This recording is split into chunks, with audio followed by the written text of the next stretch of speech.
ഇന്നത്തെ ഡിന്നർ ഒന്ന് വെറൈറ്റി ആക്കാന്ന് കരുതി. പൊറോട്ടയും ചിക്കൻ ബ്രോസ്റ്റും എങ്ങനെയുണ്ട്? അപ്പം ഉണ്ടാക്കല്ലേ? ഈ ഒരു പൊറോട്ട ഞാൻ ഉണ്ടാക്കാൻ പഠിച്ചതിൻ്റെ രാജസ്ഥാനി ഫ്രണ്ടിൻ്റെ അടുത്ത് നിന്നാട്ടോ. ഫുള്ള് വീറ്റ് കൊണ്ടാണ് ഈ സംഭവം ഉണ്ടാക്കുന്നത്.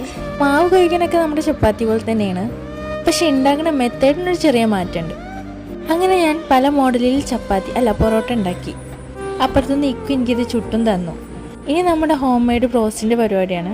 ഇക്ക് ഞാൻ കുറച്ച് മുന്നേ മാരിനേറ്റ് ചെയ്ത് വെച്ചിട്ടുണ്ടായിരുന്നു. ബ്രോസ്റ്റിൻ്റെ പൊടിയൊക്കെ ഞാൻ സെറ്റാക്കി എടുത്തിട്ടുണ്ട്. ഇനി മാരിനേറ്റ് ചെയ്ത ചിക്കന് നമ്മുടെ ഈ പൊടിയിൽ കോട്ട് ചെയ്ത് ഒന്ന് വെള്ളത്തിൽ ഡിപ്പ് ചെയ്തെടുത്ത് വീണ്ടും കോട്ട് ചെയ്തിട്ട് നമുക്കൊന്ന് ഫ്രൈ ചെയ്തെടുക്കാം. അതെ, ഓരോ സ്റ്റെപ്പായിട്ട് എല്ലാതും ഒന്ന് കോട്ട് ചെയ്ത് ഫ്രൈ ചെയ്തെടുത്തിട്ടുണ്ട്. ശരിക്കും പറഞ്ഞാൽ ഈ ബ്രോസ്റ്റ് ഒക്കെ ഉണ്ടാക്കാൻ ഭയങ്കര സിമ്പിളാണ്. ഇതിൻ്റെ ഇടയിൽ കൂടെ മയണൈസും സെറ്റാക്കി എടുത്തിട്ടുണ്ടായിരുന്നു കേട്ടോ. അപ്പം ഇങ്ങനെ കഴിക്കല്ലേ? ബ്രോസ്റ്റ് കറിക്കാട്ട് പീസാക്കിയിട്ടോ കട്ട് ചെയ്ത്, അതാണ് ഇങ്ങനെ. അങ്ങനെ നമ്മുടെ ഹോം മെയ്ഡ് ബ്രോസ്റ്റും പൊറോട്ടയും ഈ മയണൈസൊക്കെ കൂട്ടിയിട്ട് എങ്ങനെ കഴിക്കല്ലേ?